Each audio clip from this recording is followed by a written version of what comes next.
Hi hello good morning Aadab నమస్తే మీరు చూస్తున్నారు భాగ్యమ్మ ఫుడ్స్। ఈ రోజు ఫ్రైడ్ రైస్ బగారా అన్నం ఎలా తయారు చేయాలో చూద్దామండి। ముందుగా మనం అయితే ఒక గిన్నె తీసుకున్నాం, దాంట్లో ఆయిల్ వేసుకున్నాం।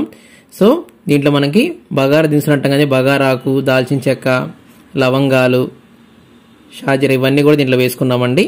చూశారు కదా, ఇవన్నీ వేసుకున్న తర్వాత వీటిని ఒకసారి ఈ విధంగా కలుపుకోవాలి। తర్వాత దీంట్లో కట్ చేసి పెట్టిన పచ్చిమిర్చి ముక్కలు వేసుకున్నాం, ఆ తర్వాత ఆనియన్స్ వేసుకున్నామండి, తర్వాత పుదీనా వేసుకున్నాం, కొత్తిమీర కూడా వేసుకోవాలి। ఇవన్నీ వేసుకున్న తర్వాత ఈ మొత్తాన్ని ఈ విధంగా కలుపుకోవాలి। తర్వాత ఫ్రెష్గా పట్టిన అల్లం వెల్లుల్లి పేస్ట్ వేసుకోవాలండి, అప్పుడే ఫ్రైడ్ రైస్ ఇంకా టేస్ట్ ఉంటుంది। ఈ మొత్తాన్ని కలుపుకున్నాం కదండి। తర్వాత దీంట్లో రుచికి సరిపడా సాల్ట్ వేసుకోవాలి, సాల్ట్ కూడా వేసుకున్నామండి।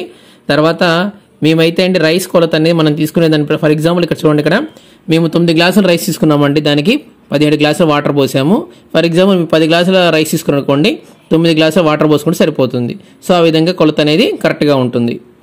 ఓకే అండి, ఇలా వాటర్ పోసిన తర్వాత ఈ మొత్తాన్ని ఈ విధంగా కలుపుకున్నామండి। తర్వాత మూత పెట్టేసుకోవాలి।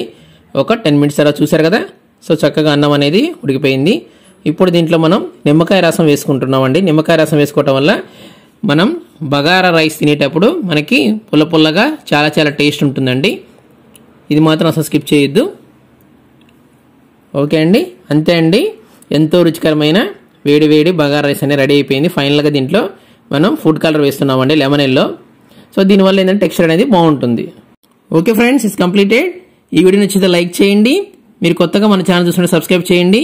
ఇలాంటి మరిన్ని రుచికర వంటకాల కోసం మన భాగ్యమ్మ ఫుడ్ ఛానల్ని సబ్స్క్రైబ్ చేయడం అస్సలు మర్చిపోవద్దు। థ్యాంక్ యూ అండి, thank you so much for your support. Bye friends.